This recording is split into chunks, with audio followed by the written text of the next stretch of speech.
Leo pressed his nose against the cold window glass and watched 18 doctors fail to save a dying baby. Inside the golden nursery, men and women in white coats rushed around like ants whose hill had been kicked. Machines beeped. Lights flashed red. Someone shouted for more medicine. Another person called for different tests. Through it all, tiny baby Julian lay still and blue, getting worse with every passing minute. Leo shouldn't have been there. He shouldn't have been anywhere near the big house. But something pulled him to that window, something he couldn't explain. His hands shook inside his thin coat. The coat was too small now. He'd worn it for 3 winters, and his wrists stuck out like brown twigs. His shoes had holes that let in the rain. But Leo barely noticed these things anymore. When you're poor, you get used to being cold. What he couldn't get used to was being invisible. Leo was 14 years old, and he'd spent his whole life as a shadow. His mama worked as a maid for the Kensington family. They were so rich that Leo couldn't even imagine their money. Billions of dollars. More money than all the people in his old neighborhood would earn in 100 lifetimes. The Kensingtons lived in a mansion that looked like a palace. It had 47 acres of perfect green grass, fountains that sparkled in the sun, and more rooms than Leo could count. There was a helicopter pad on the lawn. A swimming pool shaped like a crown. Cars that cost more than houses. Leo and his mama lived in a tiny cottage at the edge of all that beauty. A cottage so small you could walk from one end to the other in 10 steps. It had 2 rooms, a leaky roof, and walls so thin you could hear the wind whisper through them at night. "We are blessed," his mama always said. "Mr. Kensington gives us a place to live. He pays for your school books. Never forget how blessed we are, Leo." Leo never argued. But he also never forgot the rules written on the sign by the servant's door. Staff must use back entrance. Stay invisible during family hours. Stay invisible. That was the most important rule of all. So Leo learned to walk without making sounds. He learned to look down when rich people passed by. He learned to make himself so small and quiet that sometimes he felt like a ghost haunting the edges of someone else's dream. But 3 months ago, something changed. Mrs. Kensington had a baby. They named him Julian Arthur Kensington IV. Cameras flashed. Magazines wrote stories. Doctors from Switzerland flew in to make sure everything was perfect. Leo watched it all from his invisible place in the shadows. He started walking past the nursery window every morning on his way to school. He'd see the nurse holding baby Julian up to watch the sunrise. The baby would wave his tiny fists at the light, and something warm would bloom in Leo's chest. He started timing his walks home so he'd pass when they took Julian for his afternoon stroll through the gardens. The baby's big eyes would look around at the flowers and trees, seeing the world for the first time. Leo had never even touched Julian. Had never been close enough to hear him cry or laugh. But somehow, he felt connected to that baby. Maybe because they were both prisoners in different ways. Julian was trapped in a golden cage, born to be rich and perfect. Leo was trapped in the shadows, born to stay invisible. 2 boys. Same estate. Different prisons. Then one Tuesday, Leo saw the plant. He was walking home from school when a delivery van pulled up to the servant's entrance. A man carried out a beautiful plant in a fancy pot wrapped with a gold bough. It had dark green leaves that seemed to shimmer and shine. Pale flowers hung down like little bells, white with purple streaks. It was the prettiest plant Leo had ever seen. Old Mr. Harrison, the head gardener, signed for the delivery. His weathered hands reached out to steady the pot. When his fingers touched the leaves, they came away wet with something yellow and sticky. Leo saw Mr. Harrison frown and rub his fingers together. But then the delivery man said something funny, and Mr. Harrison laughed and carried the plant inside. Something cold twisted in Leo's stomach. He knew that plant. Couldn't remember from where exactly, but something about those shiny leaves and bell-shaped flowers tugged at a memory buried deep in his mind. His grandmother's voice whispered from the past. She died 3 years ago, back in Jamaica, but Leo still remembered the summers he'd spent learning about plants in her garden. "The devil's prettiest trick," she used to say, "is wrapping poison in something beautiful. You got to learn to see past the pretty to spot the danger, baby." Leo stood behind the bushes for a long time, staring at the spot where the plant had disappeared into the mansion. That cold feeling in his stomach grew heavier. He thought about knocking on the door. Thought about telling someone that something felt wrong about that plant. But who would listen to him? He was nobody. The maid's son. The invisible boy. So Leo swallowed his worries, pulled his thin coat tight, and walked back to the cottage to do his homework. 3 days later, the sirens came. Leo was sitting at their wobbly kitchen table when he heard them. Distant at first, like angry bees. Then louder. Closer. More urgent. He ran to the window and watched 3 ambulances race up the private drive. Black SUVs followed. 2 helicopters dropped from the sky like giant metal insects and landed on the perfect lawn. His mama burst through the cottage door, her face gray with fear. "Something's wrong with the baby," she gasped. "Something terrible. They're calling doctors from everywhere. I have to go help. I have to." She was gone before Leo could say a word. He stood at that window for hours, watching the mansion blaze with light. Watching white coats rush back and forth past the nursery window. Watching shadows dance across the lawn like ghosts. And deep in his gut, one thought kept rising up like a scream. The plant. The plant. The plant. Leo wasn't supposed to leave the cottage during family emergencies. The rules were clear. When the rich people had problems, the poor people disappeared. But Leo couldn't stay away. He slipped out after midnight, moving through the darkness like smoke. The security guards were too busy with all the chaos to patrol properly. Leo had spent his whole life studying their patterns, learning their blind spots. He knew exactly where to walk to stay invisible. He crept through the hedge maze and hid behind the marble fountain. From there, he had a perfect view through the nursery's huge windows. What he saw made his heart stop. Baby Julian looked like a ghost. His tiny body was gray-blue, covered in splotches that looked like bruises spreading across his skin. Tubes ran from his arms. Wires connected to machines that beeped and flashed. His little chest barely moved up and down. He was dying. Around him, 18 doctors moved in controlled panic. Leo had counted them all. His mama had whispered their names earlier, speaking about them like they were heroes from a story. Dr. Voss from Switzerland, who'd saved a princess. Dr. Tanaka from Japan, who'd cured a prime minister's grandson. Dr. Sterling from America, whose appointments cost $50,000 just to talk to him. Dr. Okonkwo from Nigeria, who'd been nominated for the biggest prize in science. 18 of the smartest doctors on Earth. Each one had studied for decades. Each one had saved hundreds of lives. Each one knew more about medicine than Leo would ever learn in his entire life. And not one of them knew why Julian was dying. Leo watched them argue. Dr. Voss pointed at charts and shook his head. Dr. Sterling gestured at test results, his face confused. Dr. Tanaka stood apart from the group with her arms crossed, looking troubled. A younger doctor ran another blood test while a nurse changed another 4-bag. They were guessing. Leo could see it in their slumped shoulders, in their frustrated gestures, in the way their confident faces had crumbled into worry. These medical giants had every machine, every test, every treatment that money could buy. And they had no answers. In the corner, Mr. Kensington looked broken. The powerful billionaire who commanded armies of workers and crushed his competitors was holding his wife's hand and crying.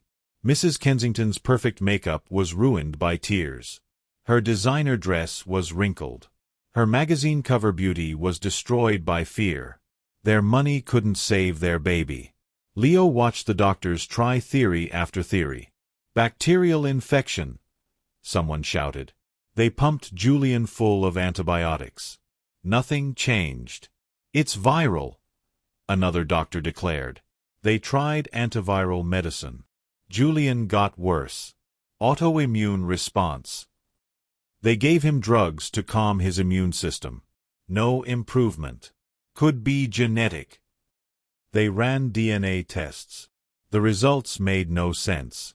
Allergic reaction. They injected epinephrine.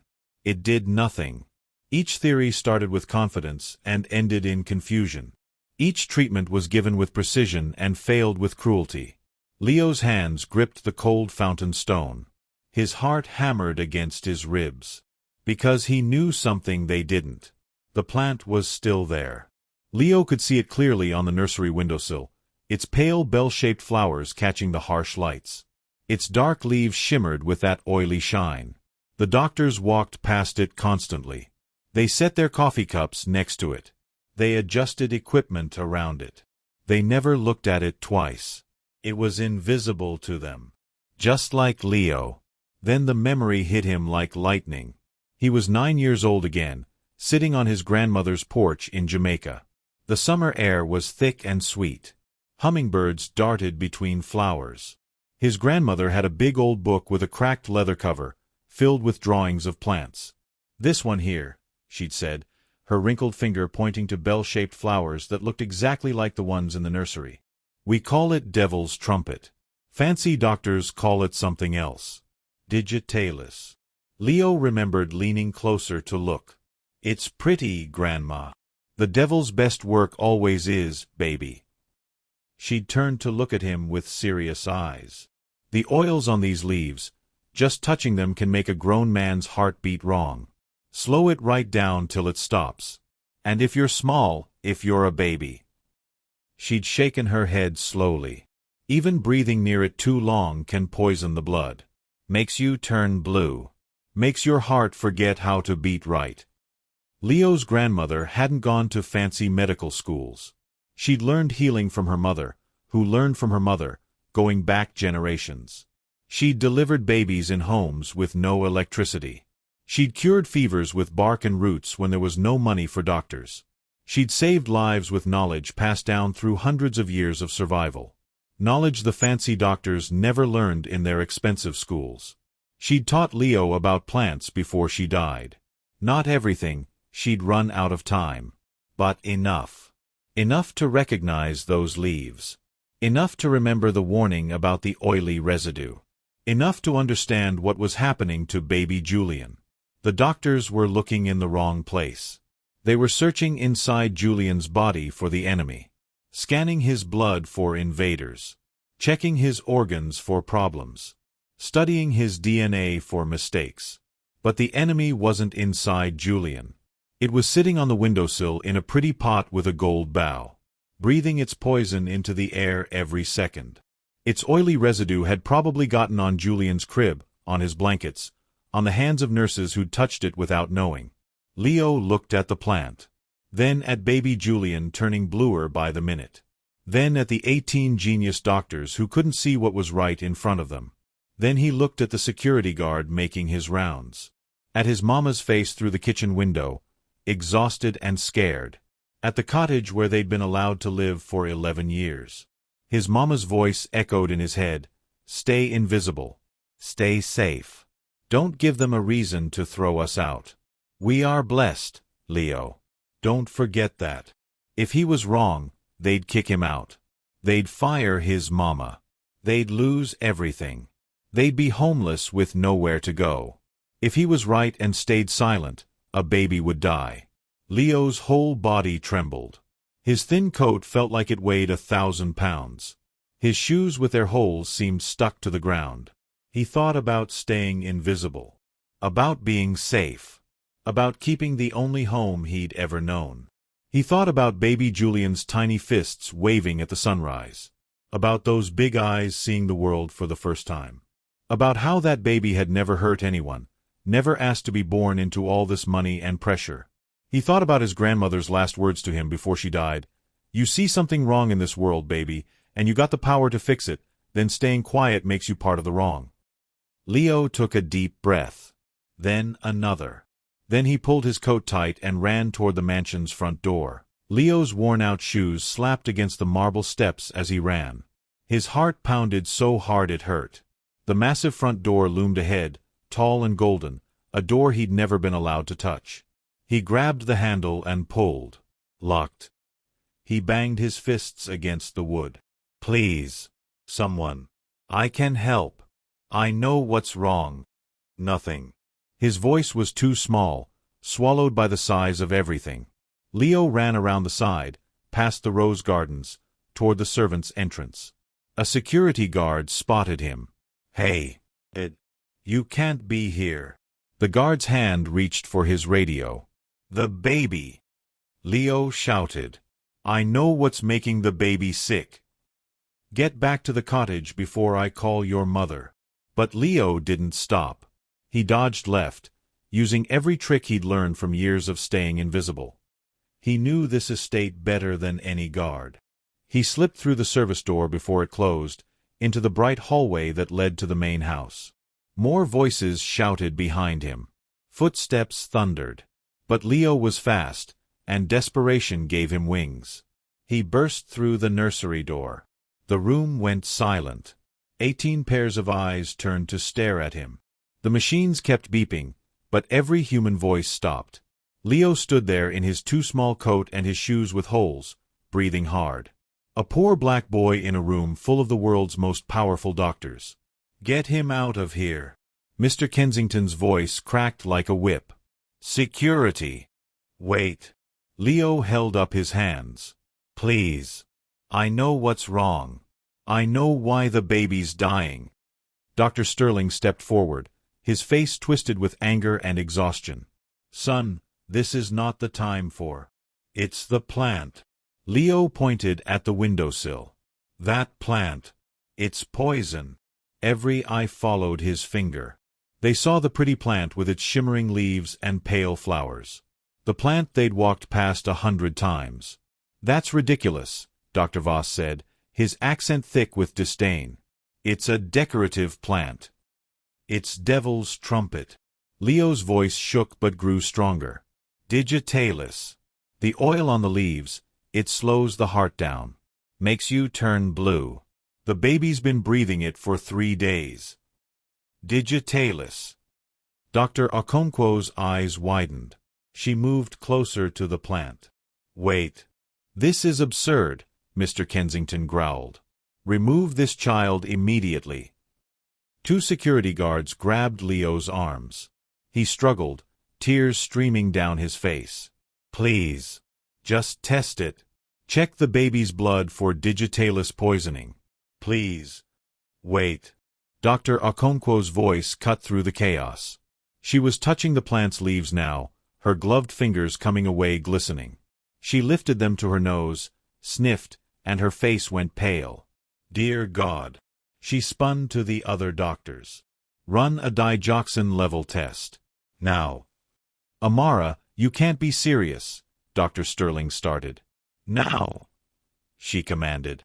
This child might be right. Digitalis toxicity would explain everything. The cardiac symptoms, the skin discoloration, the way nothing we've tried has worked. The room exploded into motion. A nurse drew blood from Julian's tiny arm. A technician ran it to the lab. 5 agonizing minutes passed while everyone waited. Leo stood between the security guards, his whole body shaking.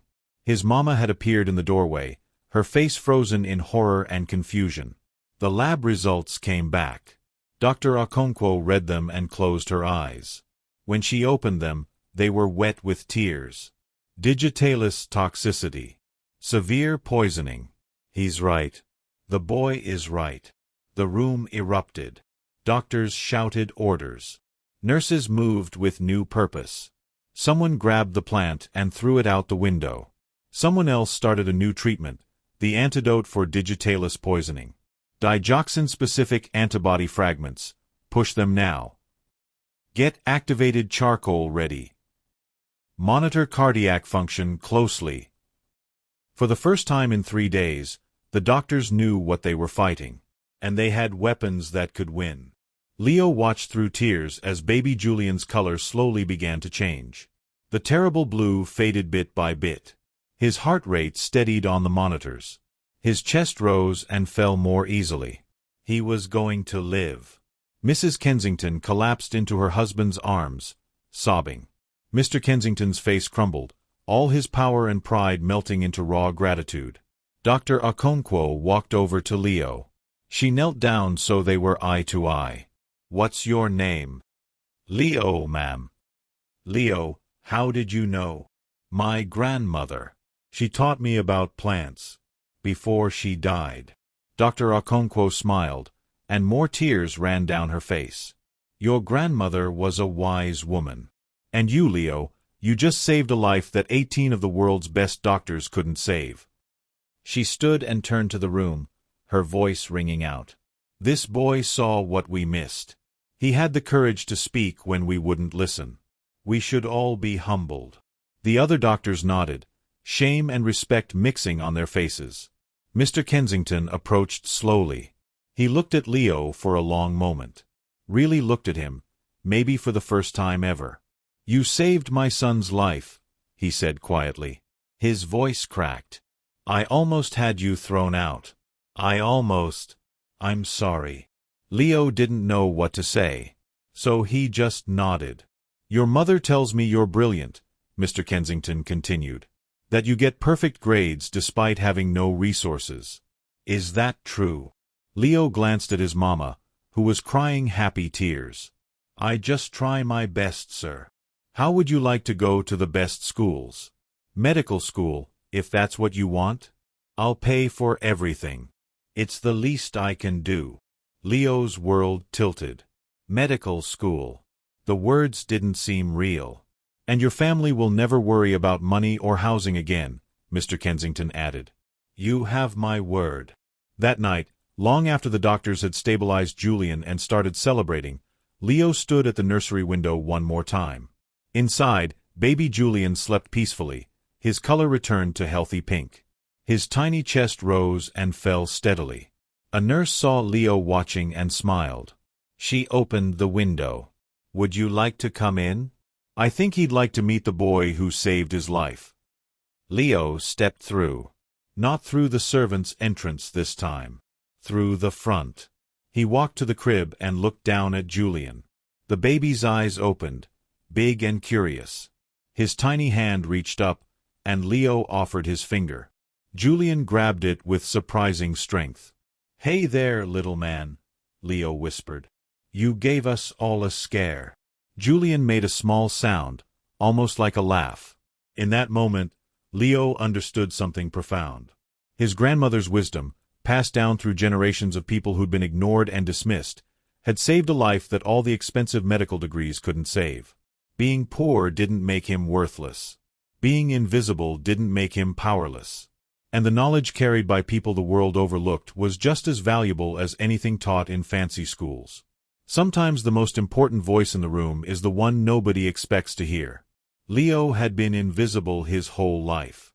But tonight, when it mattered most, he'd chosen to be seen. And that choice saved everything. If this story touched your heart, please like this video and subscribe to our channel. Hit that notification bell. Share this story. Drop a comment below.